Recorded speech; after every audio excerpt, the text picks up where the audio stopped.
السلام علیکم. اول باید موږ تاسو د واده د شپې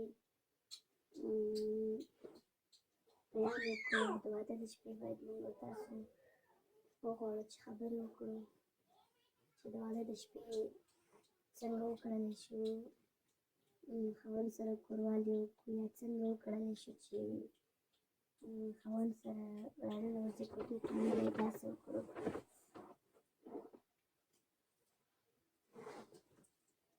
چې کله هم خاوند کوټې ته راننوځي سلام واچوي.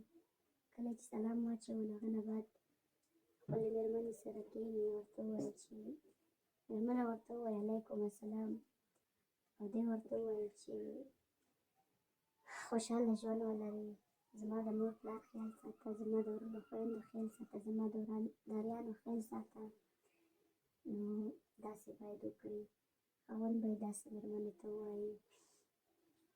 یوه دا خبره، او بله دا چې ښځه خاوند جګ شي، خپل اودس وکړي، خپل لمونځ وکړي، ځان ته دعاګانې وکړي، د راتلونکي ژوند دعاګانې وکړي چې راتلونکی ژوند مو خوشحاله کړي.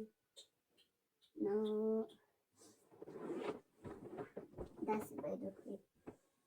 او بله دا چې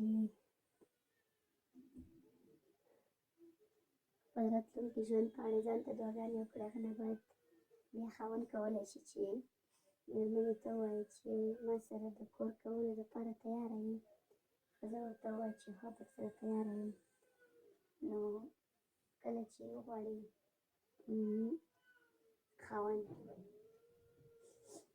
که چېرته ښځه عمر کې زیاته وي، کولی شي 2 دقیقې هم ترې استفاده واخلي، 3 دقیقې هم ترې استفاده واخلي. خو چې کله بیا ښځه له عمره کمه وي نو بیا کولی شي خاوند چې یو دفعه استفاده ترې واخلي، ځکه چې دې کې ښځه هم خرابېدلی شي. او بله دا خبره چې زیان ورته هم رسېږي او ښځه هم خرابېږي. که له کوم عمره کمه ښځه وي، او که له عمره زیاته وي نو بیا کولی شي چې 2-3 دقیقې استفاده واخلي. همداسې د واده په دویمې شپې باندې باید 2-3 دقیقې استفاده ترې واخلي. همداسې درېیمه څلورمه باندې هم. نو د واده د شپې دا پیام چې ما تاسو ته وړاندې کړ، باید خاوند ننوځي سلام واچوي، ښځې ته ووایي زما د پلار، مور، وروڼو خویندو خیال ساته، خدمت یې کوه. هغه نه بعد بیا خاوند کولی شي چې مېرمنې ته ووایي چې ما سره د کور کولو لپاره تیاره یې که نه. بیا خاوند کولی شي چې د خپلې ښځې سره کوروالی ښه په جدي ډول باندې وکړلی شي. تر بلې خپرونې چې زه زرېږم.